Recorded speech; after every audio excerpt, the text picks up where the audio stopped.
Nasa Australia si Vice President Sara Duterte para dumalo sa rally na nananawagan sa pagpapalaya sa kanyang ama. Dahil ito ang pang-apat na bansang pinuntahan ng bise sa loob ng isang buwan. Nagpatutsada sa kanya ang Malacanang. Nakatutok si Ivan Mayrina. Nasa Melbourne, Australia si Vice President Sara Duterte.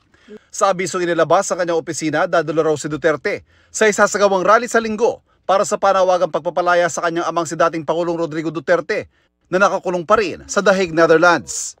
Ito ay kaapat na biyahe niya abroad sa nakalipas lamang na isang buwan. Nauna rito, magkasunod na nagpunta ang bise sa Qatar kung saan nakasalamuha ang mga Pinoy doon sa kanyang birthday at The Hague, Netherlands kung saan binisita niya ang kanyang nakadetining ama.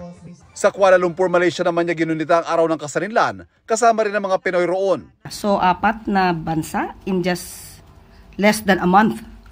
So, kung doon po abala ang ating Vice Presidente sa mga personal trips niya or personal trips with her family, choice po ng Vice Presidente yon. Sabi nga natin, pampersonal o pambayan? That is the question. Sa hirit na ito, tinanong si Castro, nagkaroon ba ng paglabag ang bise sa mga sunod-sunod na biyahe? Ang kanya lang sigurong malalabag ay ang kanyang obligasyon sa taong bayan. Bring him home! Sa ika-100 araw ng pagkakakulong ng dating Pangulo kahapon, nag-prayer vigil ang kanyang mga taga-suporta sa Davao City. May nakabinbing petisyon para sa pansamantalang paglaya ng dating Pangulo. Pero sakaling mapagbigyan, nakasaad sa panuntunan ng International Criminal Court na dapat na miyembro ng ICC ang bansang paglilipatan sa kanya na handang sumunod sa mga itatakdang kondisyon ng korte.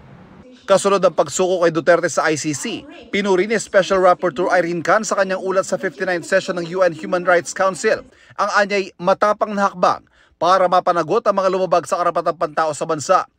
Kasunod dito, ang rekomendasyon na muling buksan ng pag-uusap sa pagbabalik ng bansa sa Rome Statute ng International Criminal Court nang hingan na reaksyon ng Malacanang. Open po siya. Nung huli po kami nag-usap, dahil doon pa po natin ito napag-usapan, sinabi po niya na open naman po siya. Para sa GMA Integrated News, Ivan Mayrina, nakatutok, 24 oras.